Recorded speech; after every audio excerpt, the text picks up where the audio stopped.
Shalom semua. Shalom. Shalom. Haleluya. Mari kita pamit berdiri saudara.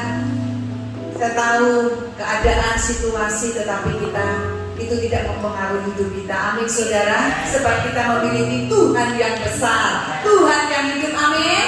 Apapun keadaan kita semua, tetapi mari kita datang dan hampiri Tuhan. Kita puji Dia, sembah Dia, senangkan hati Dia. Haleluya saudara. Amin, amin. Terima kasih Tuhan, terima kasih. Engkau sungguh besar dalam setiap kehidupan kami ya Tuhan. Terima kasih kami mau datang pagi ini Tuhan. Kami bawa ucapan syukur kami. Kami bawa pujian kami buat Engkau Tuhan. Kami mau Tuhan Yesus, Kau terus memproses hidup kami Tuhan. I surrender to you, O Lord. Kami tahu Tuhan, Kau memiliki rencana dalam setiap kehidupan kami. Terima kasih Tuhan, terima kasih. Kami mau sembah Engkau, kami mau sembah Engkau Tuhan. Haleluya, haleluya, haleluya. Terima kasih Tuhan, terima kasih Tuhan, terima kasih. Kami tinggikan nama-Mu Tuhan.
kehidupan kami ya Tuhan Yesus.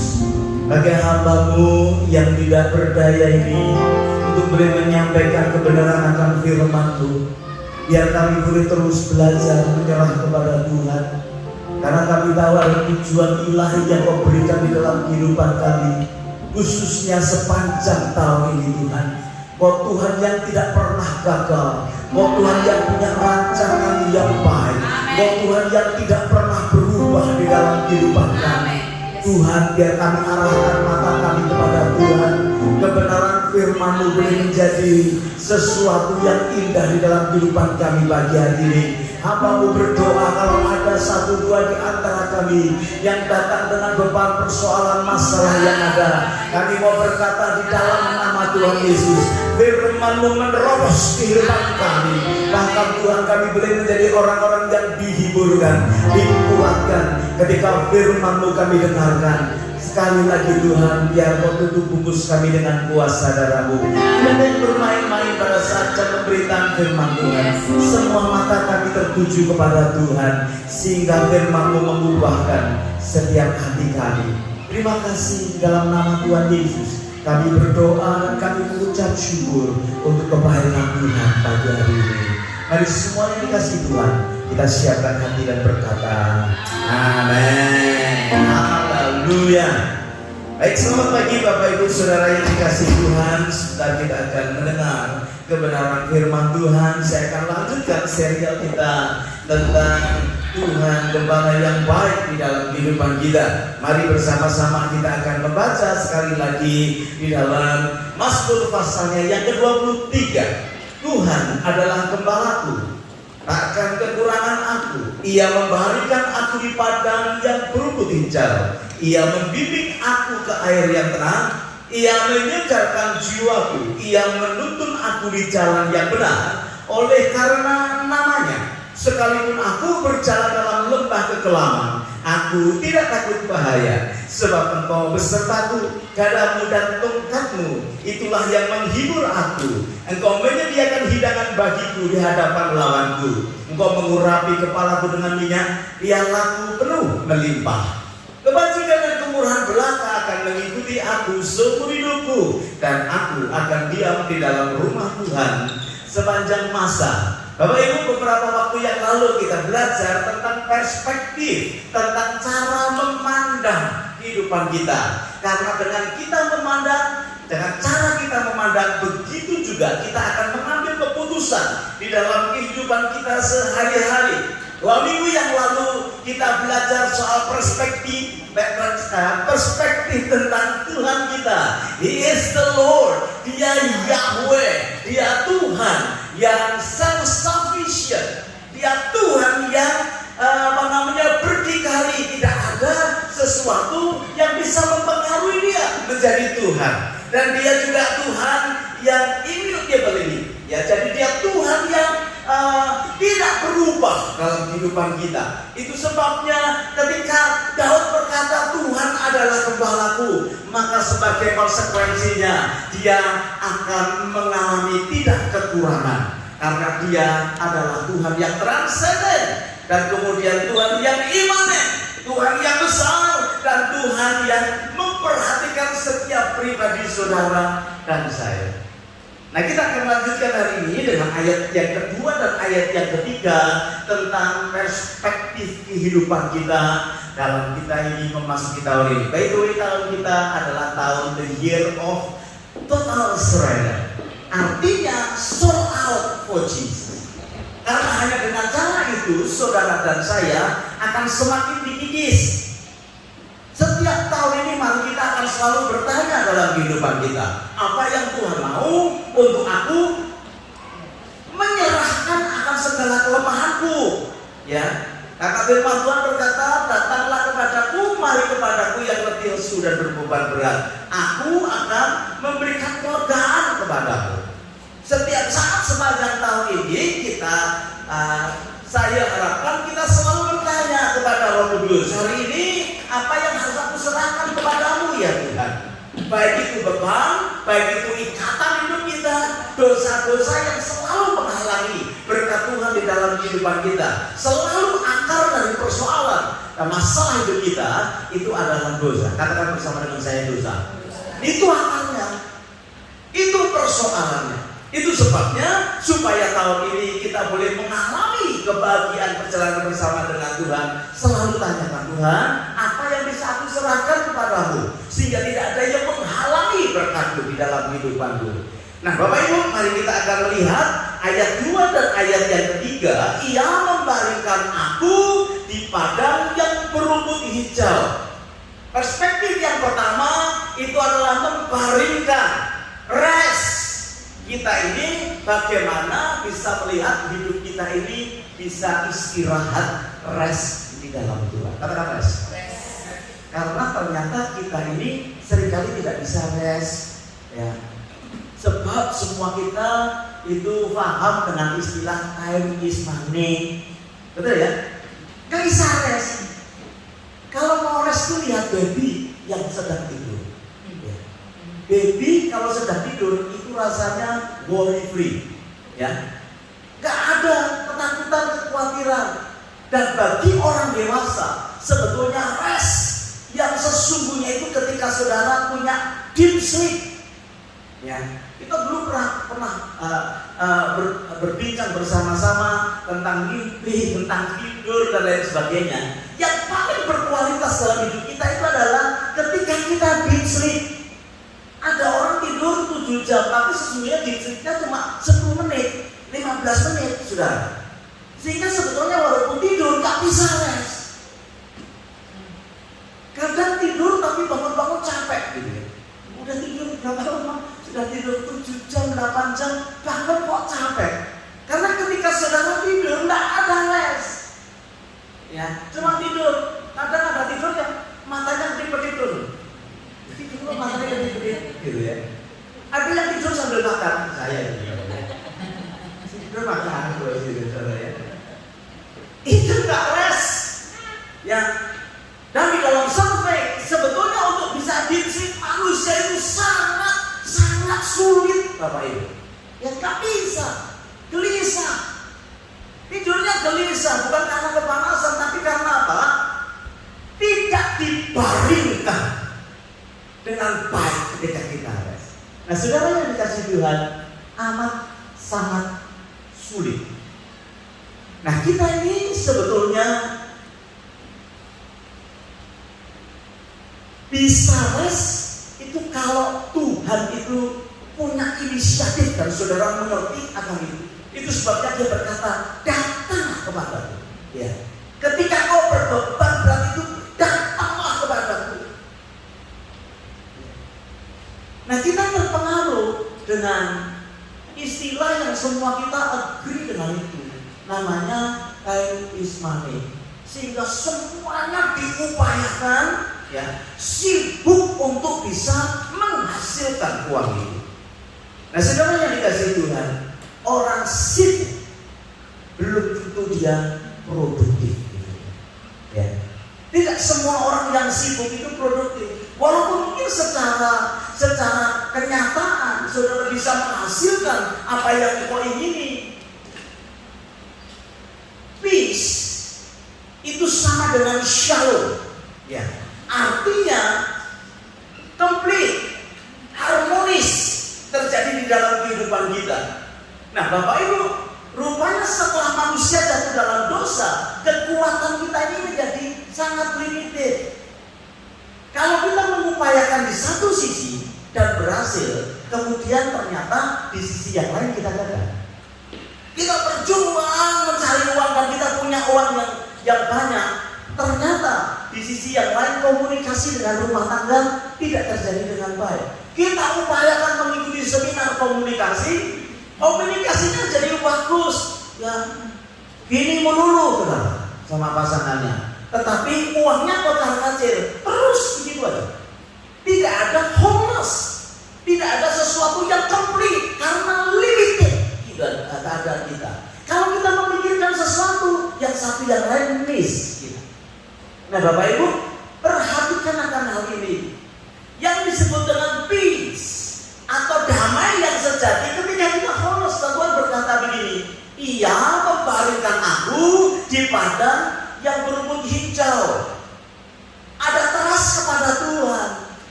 menyerahkan persoalan saudara kepada Tuhan? Atau saudara bohong? Apakah saudara bisa secara total bisa menyerahkan kelemahan saudara kepada Tuhan? Ingat baik-baik saudara, apa yang kita hadapi saat ini, kita ini disebut dengan domba-dombanya Tuhan. Kalau berkata engkau adalah gembalaku, domba itu butuh gembala untuk bisa berbaring. Ya. Kalau saudara mengupayakan dirimu untuk rest, gak bisa. Bangun capek saudara. Ya, saya juga kadang heran kenapa ya sudah tidur kok bangun kok masih pegel-pegel. Ganti tempat tidur saya. Tempat tidur saya buang, saya ganti yang baru. Masih pegel juga. Kalau sakit itu tempat tidurnya harus ekstra form. Jangan dibuang, cari papan gitu. Bangun ya capek saudara. Masih.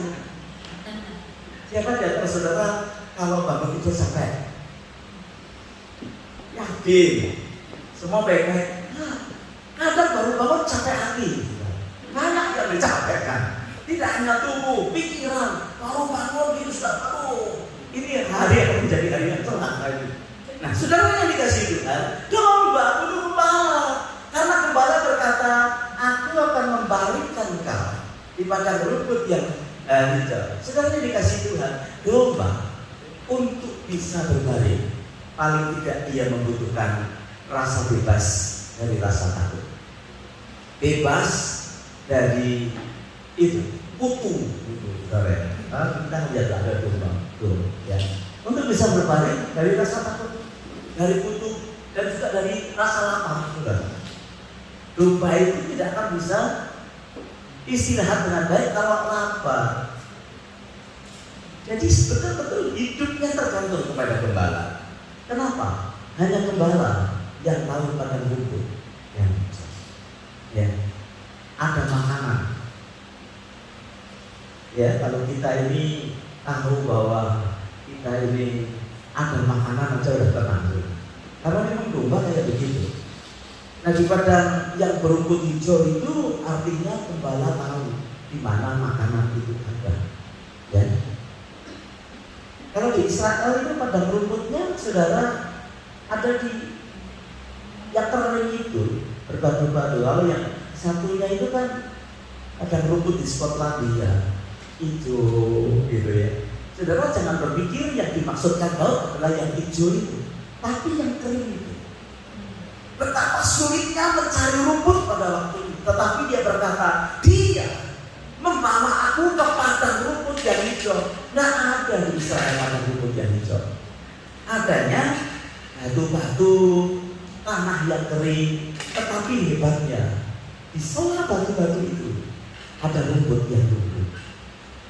Dan hanya gembala yang tahu. Kenapa hanya gembala yang tahu? Karena domba itu bodoh juga. Kan tahu. Ya, domba itu mudah sesat, bodoh. Makanya perlu gembala. Bukankah hal itu juga terjadi di dalam kehidupan kita?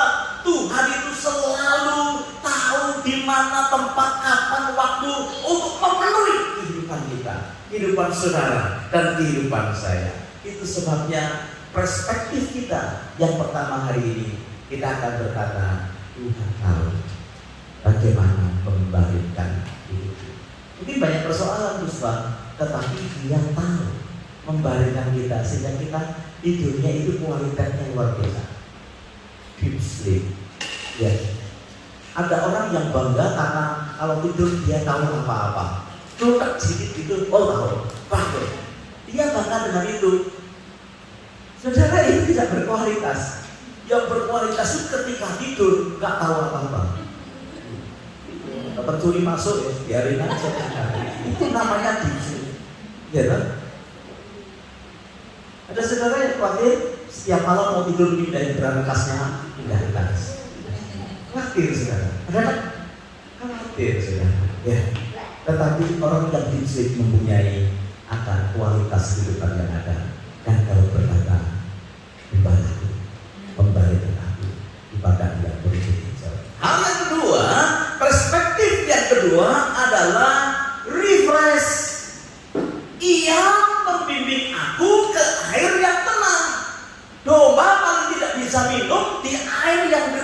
saudara.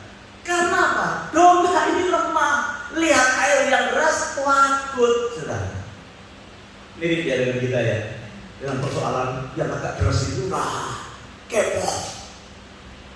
Tapi perspektif yang berbeda, dan dia itu selalu kasih refresh. Ya. Dia akan membimbing kita ke air yang tenang. Kalau airnya deras bagaimana Pak? Gembala yang baik dia akan bikin bendungan di sekitarnya. Supaya air yang ada di bendungan itu menjadi tenang. Dan di saat itu domba itu minum. Saya mau beritahu kepada saudara, Tuhan kita itu seperti itu. Di tengah badai yang luar biasa, dia bikin bendungan. Dia kirim malaikatnya untuk mengelilingi kehidupan kita. Siapa? Kita bisa minum. Betapa saudara, wanita Samaria itu hatinya gundah luar biasa. Kawin pertama gagal, kawin kedua gagal, kawin ketiga gagal, kawin keempat gagal, kawin kelima gagal. Sehingga dia menjadi orang yang unconfident. Kemana-mana dia mengurung dirinya, dia takut ketemu semua orang. Ada orang yang begitu saudara, karena banyak kegagalan dari hidupnya. Dia tidak berani bertemu dengan komunitas, tidak berani untuk tampil di depan umum saudara. Siang-siang dia bertemu sama Tuhan Yesus, jam 12 siang dia ada di pinggir peri di sumur ya saudara ya. Dan Tuhan Yesus memperhatikan kehidupannya. Kalau saudara baca di nanti di rumah di Lukas pasal yang 15, Tuhan berkata begini ya. Orang itu mencari air, dan kalau sudah dapat dia haus lagi. Tetapi kalau ketemu dengan air kehidupan, maka dia tidak akan haus lagi. Bahkan dari dalamnya akan mengalir air-air kehidupan. Dan dia berbicara dengan dirinya sendiri. Refresh. Air adalah sesuatu yang refresh. Air yang tenang. Berkata soal refreshment, saudara jangan mencoba cari air hidup sendiri, saudara. Minta dia yang mengisi kehidupan kita dengan air kehidupan itu. Yohanes 4 ayatnya yang ke-13 dan 14. Yohanes 4 ayat 13, jawab Yesus kepadanya, barang siapa minum air ini, ia akan haus lagi. Tetapi barang siapa minum air yang akan kuberikan kepadanya, ia tidak akan haus untuk selama-lamanya. Sebaliknya air yang akan kuberikan kepadanya akan menjadi mata air di dalam dirinya, yang terus menerus memancarkan sampai kepada hidup yang kekal. Bapak Ibu,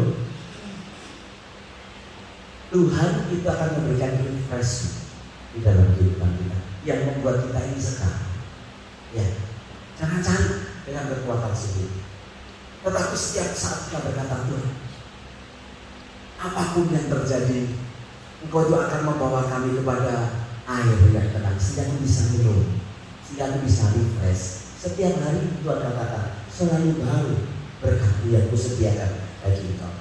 Itu sebabnya Filipi 4 ayat 12 dan 13 berkata begini. Ada yang dapat ayat emas ini kita beri? Filipi 4 ayat 13. Segala perkara dapat kutanggung di dalam Dia yang memberikan kekuatan kepada. Saudara ada yang dapat ini tahun ini? Ya, masih ingat yang kita bagikan cuma satu ya. Saya bikinnya 4 sih. Ya. 2. Ya. Saya juga dapat ini. Jadi suami istri sama sudah dapatnya. Dia itu sambut ayat 12 berkata gini, aku tahu, Paulus berkata gini, aku tahu apa itu kekurangan dan aku tahu apa itu kelimpahan dalam segala hal dan dalam segala perkara tidak ada sesuatu yang merupakan rahasia bagiku. Jadi ini liku-liku kehidupan, Bapak. Paulus ini tahu liku-liku kehidupan di dalamnya, ya. Dalam segala perkara tidak ada sesuatu yang merupakan rahasia bagiku. Baik dalam hal kenyang maupun dalam hal kelaparan, baik dalam hal kelimpahan maupun dalam hal kekurangan. Kita ngalami kadang kenyang, kadang lapar, kadang senang, kadang sedih, ya kan? Kadang kantongnya tebel, kadang tipis, kadang tidak ada apa-apa, minus seperti kadang gitu ya. Itu kehidupan kita sehari-hari. Kadang marah, kadang senyum. Saya sih pengennya seluruh jemaat itu tidak pernah marah. Saya ngobrol, bisa tak? Hah?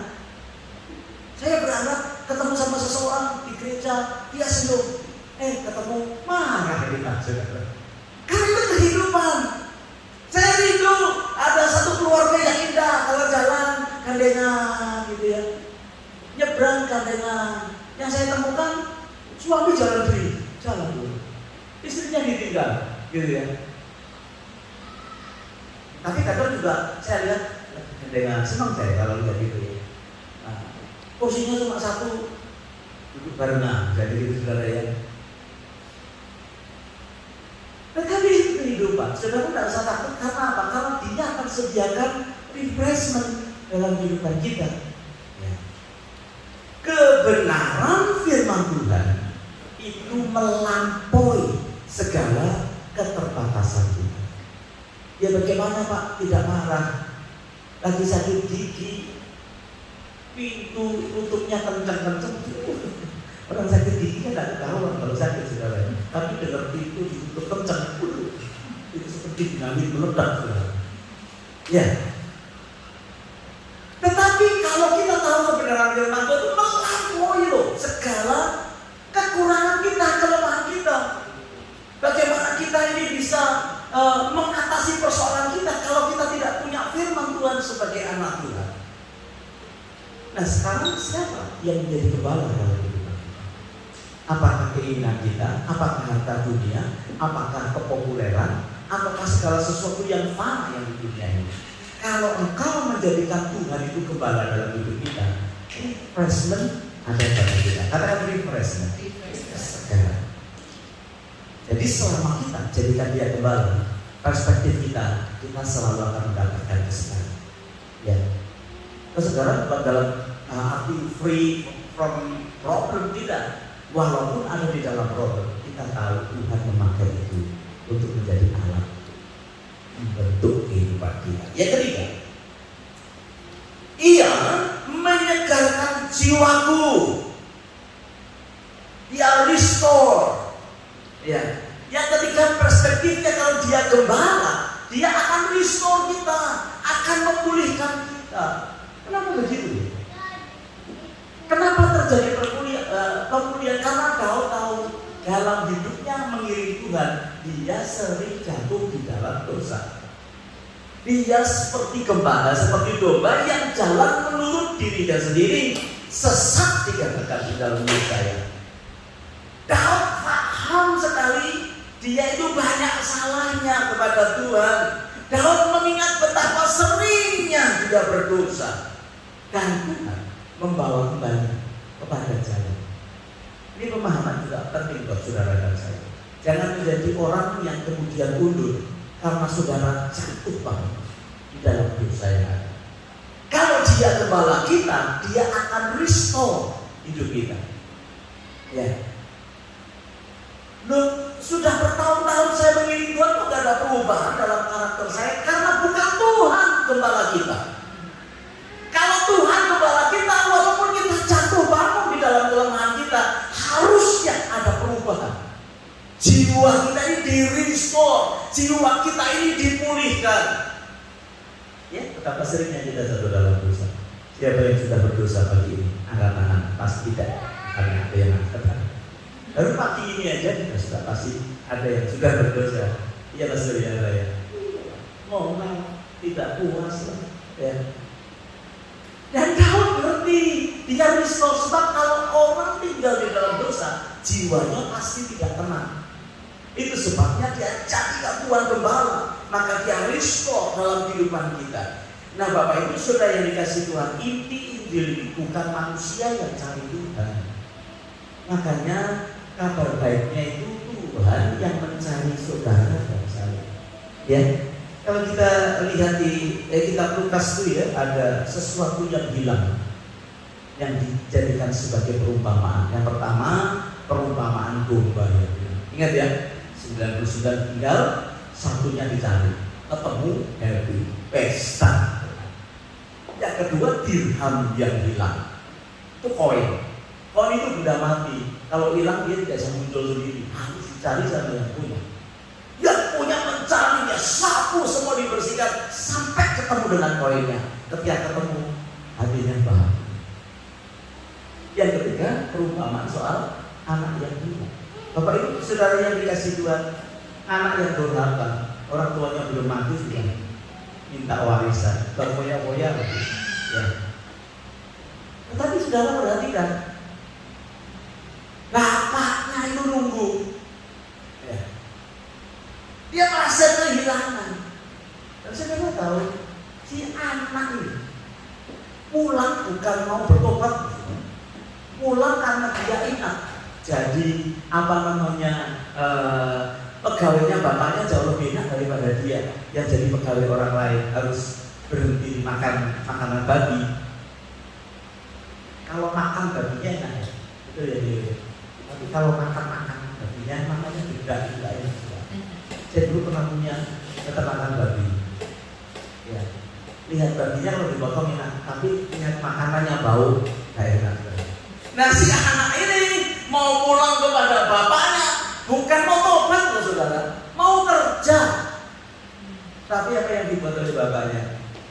Dia lari, dia gantikan jubahnya, dia kasih cincin, dia kasih alas kaki yang baik. Artinya statusnya dikembalikan. Nah Bapak Ibu saudara yang dikasih Tuhan, kita bersyukur dia restore hidup kita, jiwa kita. Kenapa? Karena memang dia yang mau supaya saudara dan saya boleh menjadi anak-anaknya. Sejelek-jeleknya saudara, ya, sejelek-jeleknya kita, itu Tuhan mencari kita. Serius, gua ngomong sama saudara, menurut kamu jelek kita cari kita. Serius, ini bukan jebakan saudara, karena dia pilih chosen generation. Sejelek-jeleknya saya ini ya, aduh susahnya, meditnya, pelitnya, itu Tuhan cari yo, Tuhan cari kamu. Lihat ya, untuk apa? Untuk kita di restore jiwa kita. Sebab manusia ini jiwanya seringkali bulan-bulanan, tetapi dalam tahu, walaupun aku sering jatuh dalam dosa, tetapi Tuhan yang memperhatikan, dia sudah pilih hidupku, dia akan restore hidupku. Ya, jadi perspektif yang ketiga adalah restore. Yesaya pasal 53 ayatnya yang ke-6 berkata begini, kita sekalian sesat seperti domba, masing-masing kita mengambil jalannya sendiri, tetapi Tuhan telah menimpakan kepadanya kejahatan kita sekalian. Dosa kita itu ditimpakan kepada Yesus untuk mengampuni segala dosa. Kalau saudara tahu ini, pandangan ini, jiwamu akan tenang. Ya tentunya kita minta Roh Kudus sepanjang tahun ini menolong kita. Ini kan bulan pekerjaan Roh Kudus di dalam kehidupan kita dan Januari. Minta gitu, minta. Tuhan ini kok, dan bagian ini kok nggak lepas-lepas loh. Sudah berdoa, tidak berjudi lagi. Driving, mobilnya mogok persis di depan perahu. Berarti sekarang sudah dibuka. Mogoknya kok di situ. Panggil NAME, butuh waktu 2 jam berkata. Dia sudah iseng-iseng masuk lagi. Jatuh lagi. Selalu ada sarana untuk kita ini jatuh di dalam dosa. Tapi saya mau beritahu kepada saudara, selalu ada anugerah untuk hidupmu dan hidupku di restore, disegarkan jiwa. Amin. Yang terakhir itu kita melihat oleh karena namanya, katanya Tuhan itu memberkati, menolong kehidupan kita. Jadi dikatakan ayat yang ketiga, ia menyegarkan jiwaku, ia menuntun aku di jalan yang benar oleh karena namanya. Kita sudah belajar namanya siapa? Ya, namanya Yahweh. 5.231 kali disebut, itu sudah cukup banyak. Ya Tuhan yang luar biasa, tidak pernah berdusta, ya. Janjinya, sumpahnya tidak pernah dia ingkari. Bahkan dia jadikan kepada kita, Ibrani berkata, seperti jangkar yang dilepaskan, sehingga kita kuat, kita tidak tergoyahkan. Nah Bapak Ibu, akar semua masalah tadi saya katakan adalah dosa. Kita sadar akan hal itu dan Tuhan Yesus sudah menyelesaikannya di atas kayu salib. Amin.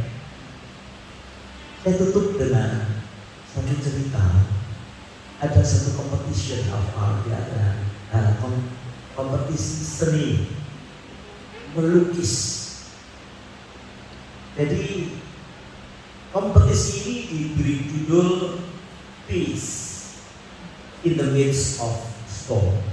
Jadi damai di dalam gelombang yang besar, atau dalam persoalan yang besar, atau dalam masalah di mana ada damai. Banyak orang melukis, dia melukis, orang sedang yoga, ada orang yang melukis satu pemandangan yang luar biasa, matahari mau terbenam, gitu ya, supaya malamnya kelihatan ramai sekali. Tapi pemenangnya adalah orang yang bernama Jeff Dawson. Saya nggak jelas. Dia melukis air terjun yang banyak, batu karang, kemudian dia melukis ada halilintar. Seperti itu dinyatakan pemenangnya. Orang semua bingung dong, pagi itu nggak ada seperti begitu kok bisa menang. Saudara yang dikasih Tuhan, akhirnya si Jeff ini yang menerangkan apa sih artinya. Saudara nggak kelihatan sih dari jarak jauh, tapi kalau saudara melihat di internet, pemenang ini menggambar luar biasa. Di tengah-tengah itu, saudara, yang kecil itu ada gambar induk burung bersama dengan anak-anak. Dia sedang menikmati badai yang ada. Ya, induk satu burung yang melindungi akan anak-anak burung di sekitar badai yang ada, sekitar hujan, halilintar, air terjun, batu karang. Mereka tenang karena ibu yang melindungi anak-anak yang ada. Ini gambaran di mana Tuhan menjadi gembala kita. Siapa sih di antara kita yang tidak punya badai kehidupan? Ya, mungkin saudara nggak tahu, tetapi saya sebagai gembala saudara 80% tahu tentang saudara, 80% tahu. Ya, tidak hanya yang punya anak 3, yang punya anak 1 juga punya badai, yang tidak punya anak juga punya badai. Bahkan yang belum kawin juga sudah punya badai. Kita nggak tahu, tapi semua kita ini punya badai. Nah, ketika kita bisa lihat perspektif namanya itu loh, ya, yang self sufficient, yang imanen, Tuhan yang kuat. Tadi lagunya kan bagus satu lagu. Istri saya berkata, lagunya nggak kurang, satu aja. Maksudnya praise-nya, ya bagus. Satu aja dia pilih yang bagus. Dia Allah yang mulia, dia Allah yang perkasa. Nah kita ini anak burung atau anak domba di dalamnya, dalam lindungan yang luar biasa. Saya percaya jangan lupa di dalam badai dia punya nama yang ajaib dan luar biasa. Amin Bapak Ibu.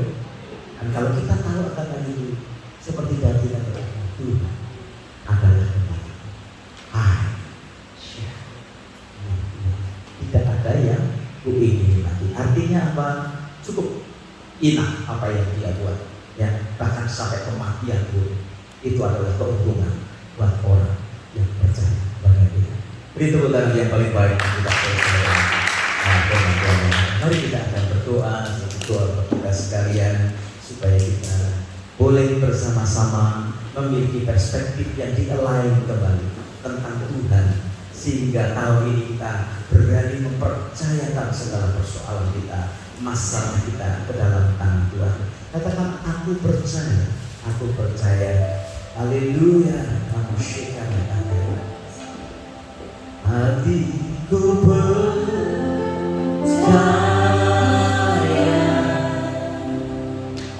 hatiku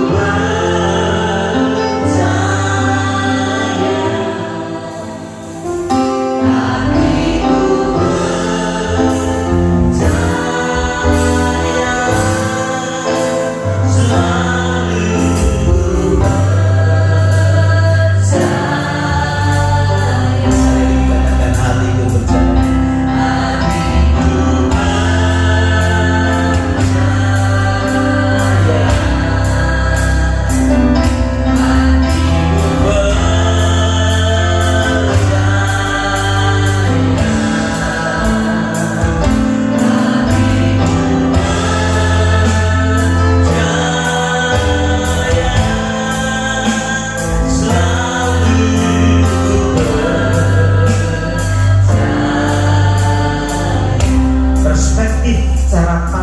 yang harus kita helai. Dan izinkan Roh Kudus itu boleh mengatur cara pandang kita di tahun ini. Tahun yang unpredictable, yang tidak pernah tahu apa yang akan terjadi. Karena kalau tidak dihelai oleh Roh Kudus, yang ada adalah ketakutan, kekhawatiran. Tetapi hari ini kita melihat bahwa Tuhan kalau itu menjadi gembala dalam hidup kita, maka Dia akan sediakan rest di dalam hidup kita. Apapun yang terjadi, Dia akan baringkan kita di padang rumput yang hijau. Yang kedua, Dia akan berikan refresh, kesegaran di dalam kehidupan kita. Air yang tenang itu boleh menjadi bagian kehidupan kita. Walaupun mungkin badai terjadi, kalau Dia gembala kita, Dia akan berikan refreshment dalam hidup kita. Bapak Ibu, betapa beratnya menghadapi suami yang kasar, menghadapi istri yang egois, menghadapi anak-anak yang kurang ajar, menghadapi orang tua, mertua yang ingin untuk dihargai, dihormati melebihi dari kapasitas kita. Itu kadang membuat kita jenuh, saudara. Memiliki teman-teman yang terus mengganggu, menteror, menggosipkan, menghadapi pelayanan yang tidak selesai-selesai. Kalau kita hidup dengan cara kita untuk memuaskan hidup kita, tidak akan pernah terjadi. Tetapi Yesus berkata kepada wanita Samaria, minum air yang kuberikan kepadamu. Dan hari itu, saudara, wanita Samaria dipakai luar biasa untuk memenangkan satu bola, sebab ada kepuasan dalam hatinya. Mungkin kita menghadapi jiwa yang gundah gulana, terus tertekan hidup kita, sampai rambut memutih sebelum waktunya, sampai wajah kelihatan tua sebelum waktu, karena jiwanya tertekan, tubuhnya habis, bukan karena satu penyakit, tetapi karena jiwanya yang ditekan. Dia berkata, aku akan restore, aku akan pulihkan jiwamu, dan kau mengalami kelegaan di dalam Dia, sebab namanya Yahweh, Tuhan yang memperhatikan hidupmu, yang tidak berubah dulu, sekarang, bahkan sampai selama-lamanya, yang tidak membutuhkan hal yang lain, karena Dia mandiri, ya Tuhan yang berkuasa, ya Tuhan yang mulia. Sehingga kita bisa berkata, Tuhan adalah gembalaku, maka kita tidak akan kekurangan damai yang sejati. Bapa di surga, tiba saatnya Engkau menjamah setiap hati kami yang jujur di hadapan hari-hari ini. Kita bisa istirahat tubuh jiwa rohani, jiwa yang tidak pernah dipenuhi dengan kebahagiaan. Dulu berpikir kalau punya rumah akan bahagia. Dulu kalau berpikir kalau punya uang yang banyak bahagia. Dulu berpikir kalau punya keluarga, suami, anak-anak berbahagia. Tapi pada kenyataannya setelah semua itu terjadi, justru menekan jiwa. Hambamu berdoa di dalam nama Yesus. Kalau ada satu dua di antara saudara, sementara saya berdoa, kalau angkat tangan dan berkata, I surrender to you, Lord. Aku menyerah kepadamu. Dia sedang melawat kita satu persatu. Tidak hanya di tempat ini yang mengikuti akan streaming live, juga Dia sedang menjamah hidup. Mari kita menyerahkan hidup kita kepada Tuhan, seperti Daud berkata, iya, Tuhan adalah gembalaku, maka tidak kekurangan aku. Katakan bersama dengan saya.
Bapa, Engkau menjamah pribadi lepas pribadi dengan seluruh pergumulan kehidupan, mungkin seperti badai di dalam hidup yang ada, sehingga tidak bisa kami memikir bagaimana jalan keluarnya. Tapi Kau Tuhan lebih hebat dan lebih besar dari badai kehidupan kami. Saat ini Kau menjamah umat-Mu Tuhan, biar ada damai yang sejati di dalam kehidupan kami. Damai yang dikarenakan Engkau memberikan di padang rumput yang hijau. Engkau menyegarkan jiwa kami. Engkau menuntun kami di mata air yang tenang. Karena nama-Mu jaminan di dalam kehidupan kami. Terpuji nama-Mu, terpuji nama-Mu. Meteraikan firman-Mu dalam kehidupan kami, sehingga kami boleh menjalaninya dengan perspektif yang benar tentang Tuhan kami. Dalam nama Yesus kami berdoa dan kami mengucap syukur. Haleluya. Semua kita berkata ini berkata sekali lagi untuk kita.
Hijriah kalau nggak salah ya, masih punya waktu 3 minggu. Saudara kumpulkan koin-koin untuk nanti kita bisa bagikan kepada yang masih single atau kepada anak-anak kita.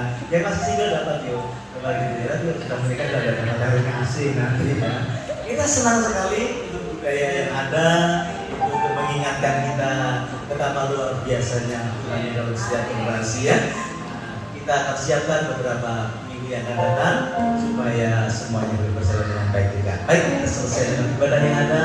Kemarin kita ada meeting untuk pastoral, baik sekali ya, beberapa sesi kita buat, dan terus doakan supaya tahun ini dengan kesulitan-kesulitan yang ada di dalam melayani jemaat, boleh kita tetap bersama-sama terus maju. Katakan maju, terus maju ya, jangan jadi lemah. Jadi anak Tuhan harus terus maju, terus semangat, tantangan banyak, hidup kita semakin berkembang dalam Tuhan. Amin. Saya berdoa buat saudara, terima berkat yang datang dari Tuhan. Bapa Surgawi, biar menumpahkan tangan atas setiap kami ya Tuhan.